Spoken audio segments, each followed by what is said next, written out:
I don't even know what to say, to be honest. I don't know. 5 losses in a row, 4-0 defeat at home to Spurs. 4-0 at home to Spurs isn't good, is it? It's not good. Yeah. All the optimism with the Pep contract and the 2 weeks off and the sort of good feeling around the club with the Rodri display beforehand.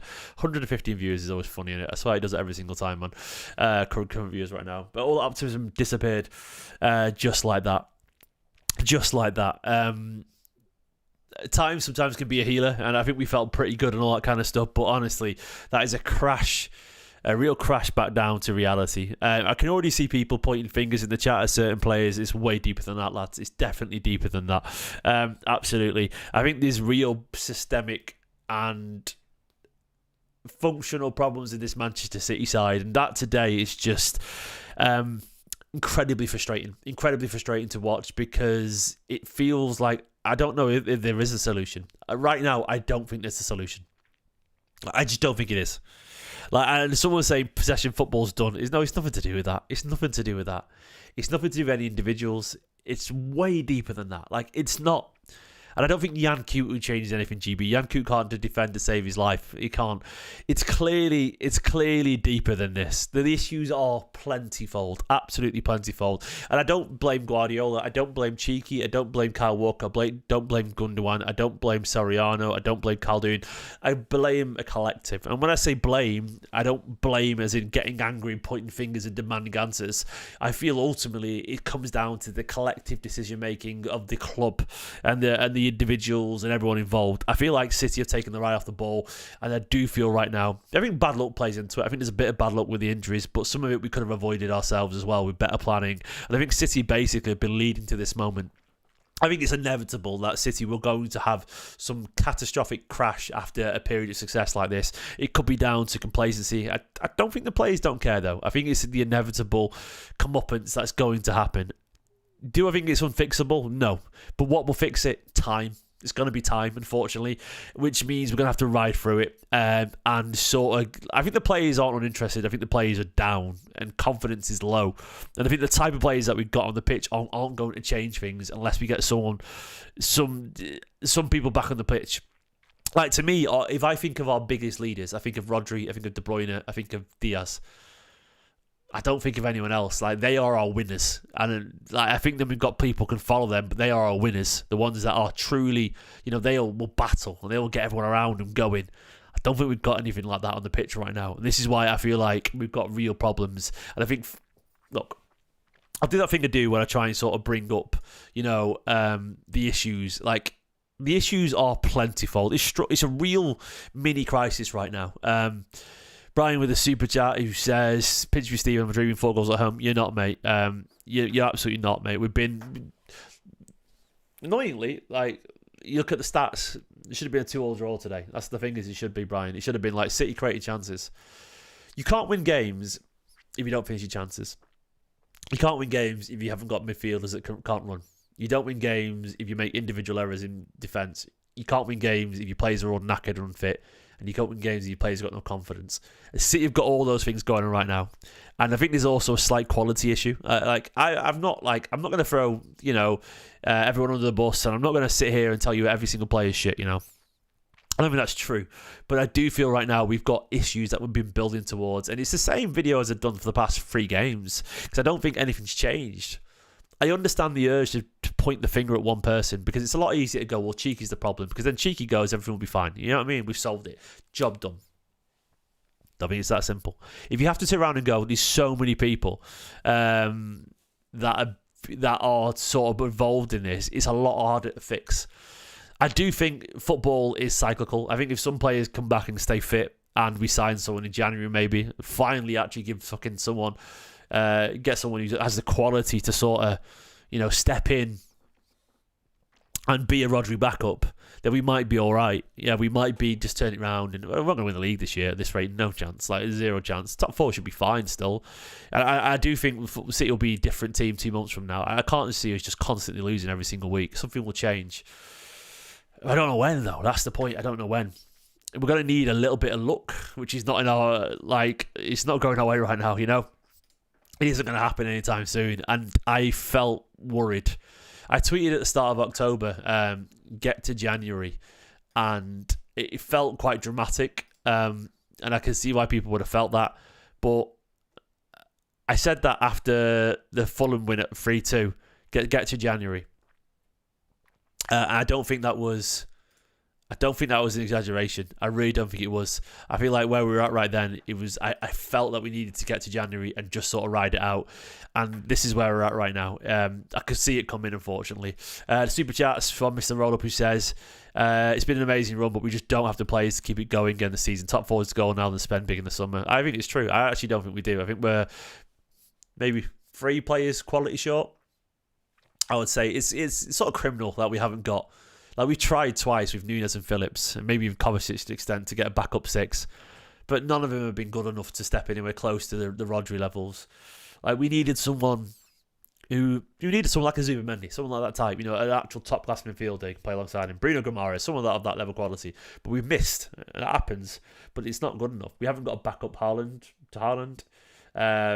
Kyle Walker is too old, and Rico is too young to take the mantle. So you've got one guy who's too young at right back and a guy who's too old at right back. Rico Lewis should be the backup to a 27-year-old right back with quality, and occasionally the option in midfield. I don't blame Rico at all, but he's obviously not that guy.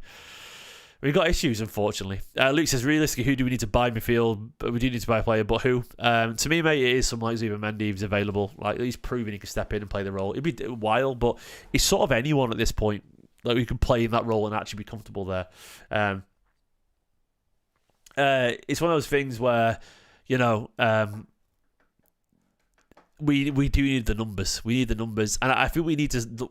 My issue is buying players that are good enough to back up, but not buying players to be good enough to frustrate the starters. Like, previously, we bought, when we had Fernandinho, we bought Rodri, who was a hell of a combination of the two of them. And I know the one was on his way down still, but still, Rodri was a great signing. We bought, we had, like, one point, we had, like, a few years back, at our peak, we had Stones, Ake, Kanji, Diaz, all, pretty much contributing, because we had a collection of centre-backs that were brilliant. And we had Alvarez as the backup for Haaland, which is the level. We had Mahrez sat on the bench waiting to come on, Gundogan to come on behind De Bruyne or David Silva at one point. Like, these are the levels, and we're just not there. We're not there. We're just not there. That's it. So Nicholas says that Pep is being too stubborn. Someone asked him to please use the academy. Yeah, it might solve it. Does it probably solve it? I want to see it happen, but be honest. Hand on heart, does anyone really think a midfield of Nico O'Reilly, Jacob Wright, and McAtee is good enough to win a league? Is it good enough to get top 4? I'm not saying they wouldn't play well, but we've got to be realistic with the expectations. I want to see these players get games, but once again, this is thrashing around looking for a solution. I just don't think it's that simple, mate. Maybe you're right, Nicholas, and I appreciate the thing, but I just don't think it is. I think the kids try it, but they're not going to win the league, lads. Like, they're good players, but they're not going to win the league. And I agree, you want to maybe use one or two of them. I absolutely agree, but we've got to be realistic here. And I think the issues are deeper than that. It's deeper than that. Like, there's no one on the pitch I can say who's done well. The only thing is, once again, the only player who comes out of that with any credit is KDB, I think. Savinho tried. I think Savinho tried, and he does. But Savinho is a great example of what I feel about, again, is where, like, we're leaning on people. We're leaning on people who are just too young. Like 4 years ago, Savinho would be the guy who comes on for Mahrez. He's a 20-year-old. Savinho's not a scrub, mate. Give it a rest. Savinho creates loads of chances. He's a 20-year-old winger. He's got loads of quality. But Savinho is like having to play every single week because just the depth isn't there. And he's a young lad who's just joined from Spain. Like, Savinho is not a problem. In fact, I would argue his energy, his work rate, he's creating chances every single week. But Haaland and Foden are ballooning them. Like, Savinho should have about 8 assists by now, He's absolutely doing his job. And, like, this is the thing where it's squad planning. Rico Lewis as well. If someone says he's not good enough, like, no one said Rico Lewis wasn't good enough at the start of the season. It's only now. Like, I think Rico Lewis is in poor form, but Rico Lewis should be the 19, 20-year-old who plays 20 games a season, not plays every week. But the reason Savinho and Rico Lewis are playing every week is because we haven't got the experience there, man. We haven't got the experience. We've gone from Sterling, Sane, Mahrez, occasionally like playing Jesus out wide and all this kind of stuff. These are all goal threat, these players. All four of them are goal threats. Doku can't score goals, and I think he's a good player, but Doku should be behind a Sterling type, a peak Sterling type. Like, it's just, there's a drop-off of quality. I think there really is, unfortunately. And that's our biggest issue right now. And there is also a bit of luck in it, man. Like, injuries do play a small part of it. They do. But I think if you plan better, the thing is, if I look at the match and look at the result, if I look at the team again, where is it? 4-0 here. So if we plan better, so here it is. On the bench there,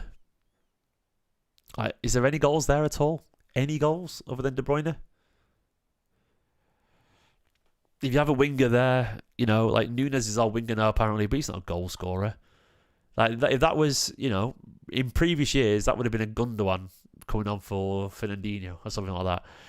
And, I look at Kevin De Bruyne, obviously great, but then Jack Grealish ain't going to get you a goal. I like Jack, but he's not going to get you a goal. And then I look around that, it's like, there's nothing there, really. There's nothing of high quality. Like, that's the problem. And injuries do play a part of that, but it's one of those things where the good players there, but there's no great players there other than De Bruyne, And I do think as well, look, I'm going to be honest with you, I do think the injuries are worse than we realise. I think a lot of these players are playing with pain. Not an excuse, but I think they're playing with lack of confidence and pain. So, yeah. It's difficult. It's difficult right now. Guardiola's quotes, I've not read them yet. Let's read them together. He said, "We started really good and could not score. And after that, we conceded. And after, it's more difficult for emotions right now. But in 8 years, we've never lived this kind of situation. Now we have to live it. We have to break it winning the next games, especially the next one." Yeah. He said we started good, but could not score. Then the emotions got better of us, which is true.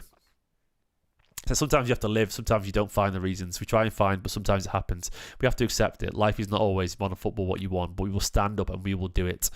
So it's not a question of tactics when you lose these type of games, these situations. Of course, there are details, but in that situation, it's how we react. And don't think in that situation, when you lose 3 games in a row, the Premier League, reason why is a tactics issue. No, I sort of agree. I think it's a personnel. It's more than tactics. I think there's a mentality issue there. I think there's a fitness issue. I think there's a mentality issue. Yeah, no, Mikey, I'm just literally saying right now, there's a mentality issue. I don't think these players are leaders. And I think they're tired. I think some of these players are tired. And I think some of these players aren't taking responsibility.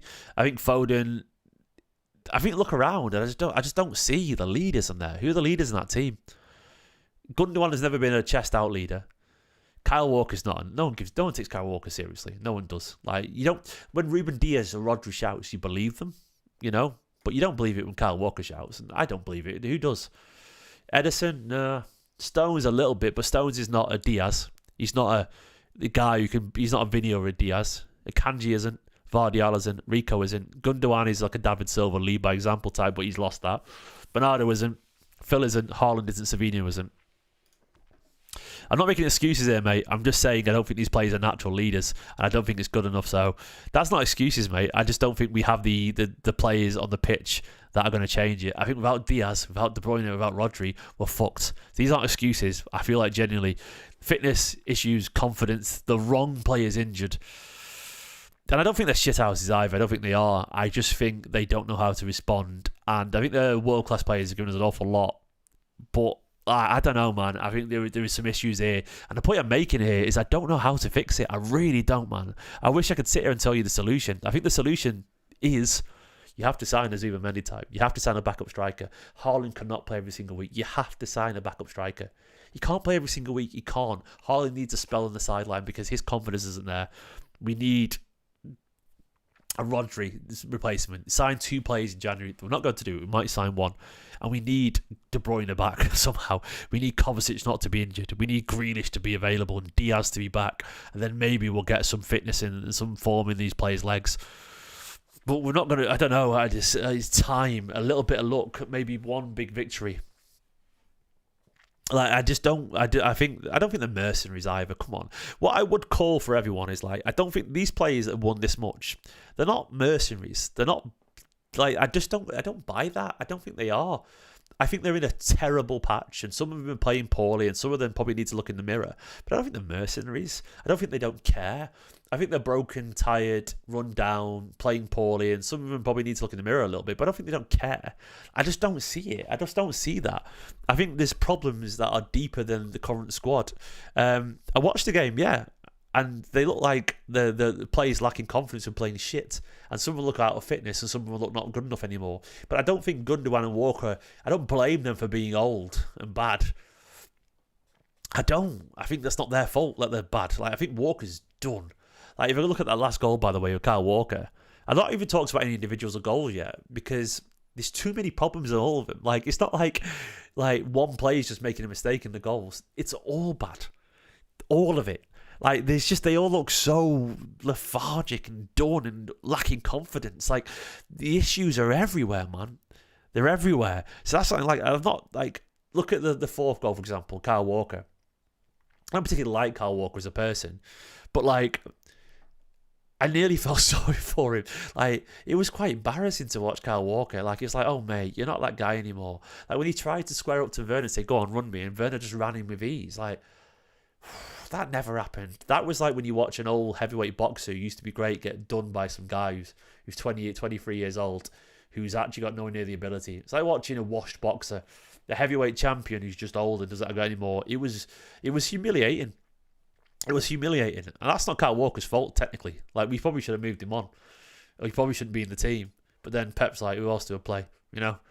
Look, just because you're a captain doesn't make you good. You know what I mean? Like, you're not good just because you're the captain. Like, Pep didn't vote for the captain either. That stuff's just noise. It doesn't change anything. You can sit around and go, he's the captain. You know, and it is a new low, actually, for City right now. 500, if I lose for Pep, it is, you know? Oh, look, it doesn't... Even if he's not the captain, he's still going to play shit, mate. Like, I think we're just looking around for things. City's problem is not Kyle Walker. The problem is that Kyle Walker's still there in the first place. That is the problem. That is not on Kyle Walker. That's on Man City. They probably should have let him go. I don't know why they didn't want to let him go, but it's very obvious after last season anyway, I would argue that, like... Look, when Kyle Walker signed a new contract, I didn't know he was going to be as shit as he was last season. I don't think anyone truly knew. He dropped off a cliff last season. The issue is not sorting that out in the summer, in my opinion. We should have sorted that out in the summer. It's very obvious that is where the issue is. That's where the issue is, not fixing it last summer. A couple of more super chats. Let me go back to them. Thank you so much for the super chats. Brian with a super chat says, where's another one I missed? And he said, don't care if people call it plastic, but that team has been absolutely terrible. Yeah, they have been terrible, mate. It feels embarrassing, doesn't it? It does feel embarrassing, mate. I can't disagree with that. They have been terrible. Brian said this was coming. It's not only a question of when and not if. It's been a culmination of poor transfer after another, to be honest. I'm so damn worried, yeah. I feel the same. I think like we've if Nunes and Phillips, those two signings had hit in the way that when we brought in... look at the money we spent. The way that I would say Ake was a successful squad signing, if that makes sense. Like, I don't think Nunes and Phillips were... You might like Nunes, you might do. But purely objectively, look at the impact he has had of this Man City side. Probably not the best... Like a Kanji or someone like that, you know, a Kanji or Ake. And they've unequivocally been liked by Pep, you know. Maybe Ake took a while to get there, to be fair, so fair enough. But Nunes and Phillips haven't hit in the way that we wanted them to. You could turn around and say they should have played more, whatever, but whatever reason, they've just not hit. They've not hit. So if those two had hit, we'd have two players that Pep trusted in the squad. They haven't. I don't think Doku's been good, but I think he's fine. I think he's a good player, but he's not Mahrez. He's not Sterling at his best. He's a level down. So that has been 50 million where he's not close to world class. He's a good player. So basically, 3 players there. And I'm not really blaming these individuals. I think Doku's fine, but you're going to spend 50 million. You want a player you could hope would be world class, you know? And he just isn't, you know? There's too many misses, you know? Like, I think we've got some good players out wide, but I don't think we've got any great players out wide. I think Savinho will get there. I really do hand on heart believe that. I don't think Savinho's a problem. But I feel like we've just got too many good players, not enough great players, where previously Yeah, 50 million doesn't get you world class in big 2024. It can do, mate, if you know what you're doing. Like, but you have to do it smarter. You know, you have to do it smarter. You can do. You just got to know what you're doing. Like, I think. Look, I'm not saying Akanji is world class, but no one questioned Akanji's quality. And he was 14 million. How much would we all want Alvarez back right now as a backup to Haaland? You know what I mean? Rodri's not back for probably be a bloody year, Stuart. Let's be honest, mate. He wants to be back for the end of the season. Nicholas says they won't be good enough to win the league, but we cannot continue with Gundo. The midfield will be annihilated at Anfield. Till January, the academy has to be used and try and get a good midfielder. Combination, I would argue, of senior players. And look, I would very much like to see. Kovacic is back in a couple of weeks. I'd very much like to see Nico O'Reilly or a McAtee. One of McAtee, O'Reilly, or Wright alongside Bernardo or a Kovacic with De Bruyne there as well. I'd like to see that, for a bit of legs and physicality, because I do think they have more. I think the problem we'd find anyway would still be I still don't think McAtee, O'Reilly or Wright would track the runners. I think that's an experience there. I agree they should be used a little bit, because I think Gundo's just not there, man. Sadly, I didn't think Gundo would be this poor. I didn't think Gundo's legs had gone this much. I don't think Gundo was meant to play this much, but Gundogan cannot turn it around right now, Nicholas. I absolutely agree on that. And I think this is a real issue. So basically, look, I know I'm meant to sit here as a fan channel and go, he's fucking shit, he's this and that, they're all frauds, what they're doing, embarrassing our clubs. I can't do that, because I think the issues are...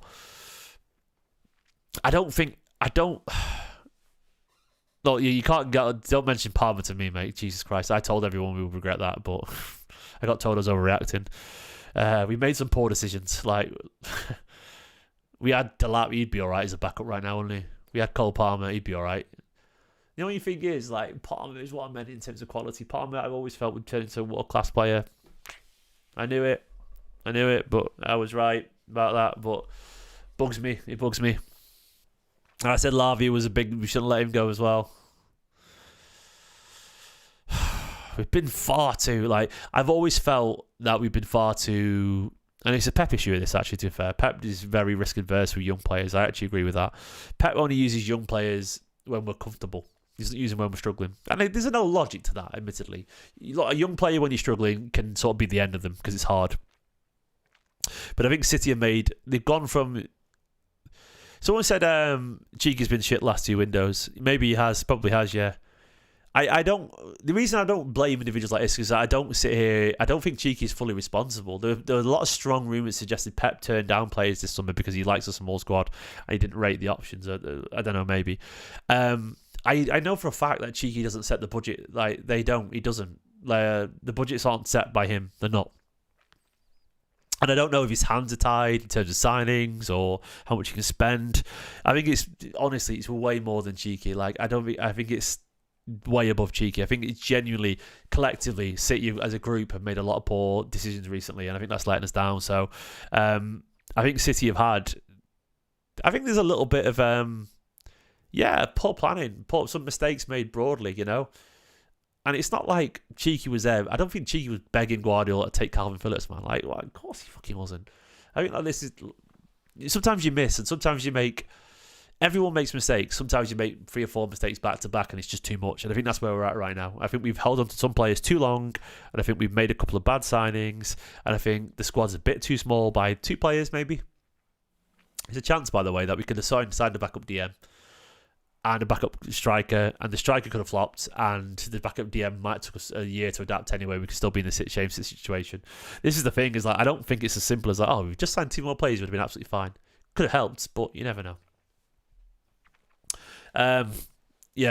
So I don't know where we're at right now, guys. I'm going to leave it there. Thanks for watching this. I'm going to digest it. I think we've got problems across the club right now. I think time will fix it largely. I think Pep's too good to stay shit. City are too good to stay shit. But I think we need to get to January and we need to get players back and fit. And I think we are to sort of just get Champions League football. That's where I'm at right now in my head. Top 4, which I think we will do. I don't think we're going to be mid-table. I think people are reacting a bit. City will at some point win a game, and Diaz and De Bruyne will be on the pitch, and then City will feel a bit more imperious again. It will happen at some point, and Haaland will take his chances again. People like De Bruyne and Diaz win you games sometimes, and after that, it will. After that, we follow, you know. But yeah, it's not looking good. Anyway, we're second still, which is funny. I've had Arsenal fans having a go at me all day and like, we beat Spurs. And like, yeah, look, but you know, we've been shite, mate, and we're still second, which is hilarious. Anyway, I sound deluded. Deluded for what, mate? I've said, what's deluded about me saying that some players are too old, the recruitment's not been good enough, I don't feel good until we get to January. Like, what's deluded, mate? I've said everything you guys think. I've seen that. Yeah, I see that mad villain guys in the chat. You know, I've just, he's gone. Anyone who goes, these Catalan starts blaming the Catalans. Like, come on, man. They're literally the reason we are the most successful club in the world. What a delusion. No, but I said if they are come back, then things will change. Like, you don't think Diaz will be back? Why? What a delusion about saying Diaz will be back on the pitch at some point. Why? Like, is this guy even a fan? Mate, I've been a fan longer than you, mate. I was born in 1985, Pat. I've been watching City all my life. But you want me to sit here and scream and cry over City losing 5 games in a row? If you want to go fucking do that, make your own video, mate. But I would rather sit here and look at the shit storm of everything and work out what's going wrong. Like, this is what you want, mate. Go for it. Go for it. If you want to go find someone who's going to cry and moan and shout and go, they're all frauds, go for it. I don't feel that way. I feel some players aren't good enough. I feel we made some mistakes, and I'd rather sort of analyse it, you know? But that's not who I am, you know? I don't come here and sit and rant about it. I've got a 2-year-old asleep downstairs who gives me a bit of perspective on life, you know? I don't think he's seen positivity, mate. Like, I've said everything's a bit shit right now. I just don't do mard-arsing for the sake of it. Like, that's what you want. Go for it. Go and find Arsenal Fan TV. There'll be I'm sure there'll be a City fan making videos somewhere right now who's calling every single player a fraud. Go find that if you want to. I think some players aren't good enough. I think we've made poor decisions on a global level. And I think City have to get to January and address the issues. I think City have to sign 2 players in January. And I think we have to sort of admit that some players are too old. Kyle Walker, Gundogan, they shouldn't be here next season, and there should be some quality bought in. City need to spend 200 million on 3 quality players. You know, 3 70 million signings or whatever. They have to. There's literally, we need guaranteed quality. Will we do it? We'll see. Let's see how the mood takes us, In a bit. Bye-bye. Shocking.